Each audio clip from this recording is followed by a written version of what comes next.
नमस्कार आप सभी को।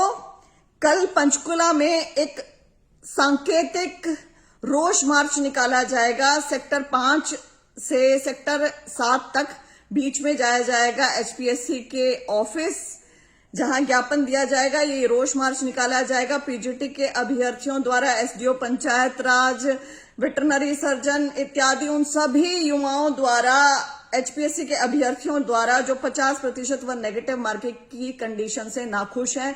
वह ये चाहते हैं कि सरकार और एचपीएससी इस कंडीशन को जल्द से जल्द वापस ले ले और एडवर्टाइज करे सारी की सारी भर्तियां और उन्हें पूरा करे इस कंडीशन के बिना। यह एक बेहद महत्वपूर्ण मार्च रहेगा व मेरा पूरा अनुरोध रहेगा हरियाणा के सभी अभ्यर्थियों से जो भी पीड़ित हैं कि कल के इस मार्च में जरूर हिस्सा लें व सरकार तक अपनी सीधे आवाज पहुंचाएं। अब मैं सीधा संवाद करना चाहती हूं उन लोगों के साथ जो कहते हैं कि ये कंडीशन बिल्कुल सही है और हटनी नहीं चाहिए। तो भाइयों, यदि आइडियल वर्ल्ड होता, यदि यहां पर सबकी मंशा बहुत अच्छी होती और सरकार प्रो कर्मचारी होती और सरकार सच में भर्ती करने की और भर्ती पूरी करने की मंशा रखती, तो मैं भी कहती कि हाँ 50% जो कंडीशन है वो सही है और ऐसे ही होना चाहिए। लेकिन यह ऐसा है नहीं। ऐसा मैं क्यों कह रही हूं? अभी हाल ही में एडीओ की भर्ती हुई, एग्रीकल्चर डेवलपमेंट ऑफिसर की भर्ती हुई है। वो भर्ती निकली ही 12 साल बाद है, पहली बात। दूसरी बात, उसमें 600 पद निकाले गए लेकिन अंत में भरे केवल 50 ही गए, 550 पद खाली रह गए। कारण क्या बताया गया कि 50% कंडीशन क्वालिफाई ही नहीं कर पाए हमारे हरियाणा के युवा। अब आप ये सोचें, उस भर्ती में ना केवल ग्रेजुएट्स, पोस्ट ग्रेजुएट्स बैठे थे एग्रीकल्चर के, बल्कि जेआरएफ, एसआरएफ भी बैठे थे। ऐसे अभ्यर्थी जो नेशनल लेवल का टेस्ट पास करके पहले एग्रीकल्चर यूनिवर्सिटी में एडमिशन ले सकते हैं, ऐसे अभ्यर्थी जो एएसआरबी का टेस्ट पास कर सकते हैं, ऐसे अभ्यर्थी जो नेट, जेआरएफ, एसआरएफ है, वो अभ्यर्थी एचपीएससी का, एडीओ का पेपर नहीं पास कर पाए। क्यों नहीं पास कर पाए? क्योंकि पेपर फेल होने के लिए ही बनाया गया था। पेपर की जो मंशा थी वो अभ्यर्थियों को फेल करने के लिए ही थी। खाली सीट्स बचे ताकि सरकार कहे अरे हमने तो भर्ती करवाई, लेकिन देखो बच्चे ही नालायक है, ये पेपर ही पास नहीं कर पाए। क्या ऐसा पॉसिबल है नेशनल लेवल के टेस्ट पास करे हुए बच्चे यहां फेल हो जाएं? It is not possible. ऐसे ही डर एक्चुअल में बना हुआ है अब आगे आने वाले एग्जामिनेशंस का कि पीजीटी में 3800 पोस्ट निकाली हुई है। क्या वो पूरी पोस्ट भरी भी जाएंगी इस कंडीशन के साथ? क्या एसडीओ की भरी जाएंगी? क्या वेटरनरी सर्जन की भरी जाएंगी? नहीं भरी जाएंगी। तो खाली पोस्ट का करेंगे क्या? सारा दिन मेरिट मेरिट चिल्लाने वाले लोग फिर पीजीटी तक की जब भर्ती बैकडोर एंट्री से कर चुके हैं ऑलरेडी, तो क्या यहां गारंटी है कि जितनी पोस्ट खाली बचेंगे उनको बाद में बैकडोर एंट्री से नहीं भरा जाएगा?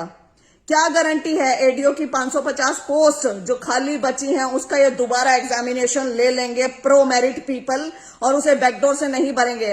अभी भी तो सुपरवाइजर एडीओ का काम कर रहे हैं 12-12, 14-14 हजार में, तो आगे क्यों नहीं कर सकते हैं?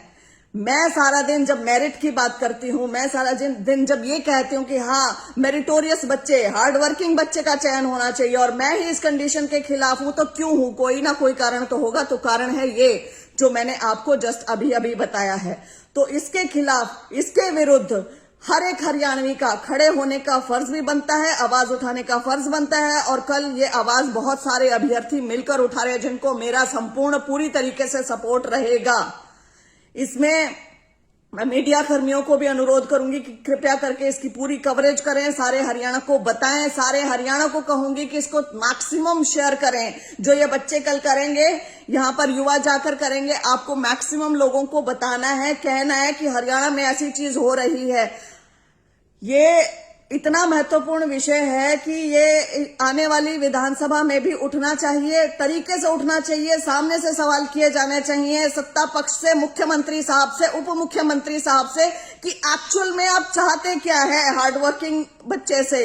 आप एचपीएससी क्या अलग से खुद से काम कर रहा है? एचपीएससी क्या खुद ही मतलब अपना लगा पड़ा है, उस बेलगाम है? मानती हूं कॉन्स्टिट्यूशनल बॉडी है, लेकिन क्या कोई सवाल जवाब कुछ नहीं होना चाहिए? और यदि आप इतने ही प्रो मेरिट है, यदि आप इतना ही मेरिट और मेरिट सारा दिन उसके ऊपर रखते हैं, जोर रखते हैं, तो एडीओ का पेपर आपको सबसे पहले करवाना चाहिए। जो 550 सीट खाली बची हुई हैं उसका पेपर सबसे पहले करवाइए, वो सीट सबसे पहले भरिए। उसको 15 दिन के अंदर अंदर, 1 महीने के अंदर अंदर फटाफट उसे भर दें। सेम कंडीशन लगाते हैं तो महीने में उसका पेपर ले, और 550 बच्चे जब तक ना लग जाए तब तक लगातार उसका पेपर लेते रहिए। लेकिन मंशा नहीं है, इसीलिए इस कंडीशन का विरोध करना बेहद जरूरी है। हमें चाहिए पक्की भर्ती, हमें चाहिए अच्छी भर्ती, हमें नहीं चाहिए बैकडोर एंट्री। तो हम साथ खड़े हैं सारे के सारे इस 50% कंडीशन और नेगेटिव मार्किंग के विरुद्ध। जय हिंद।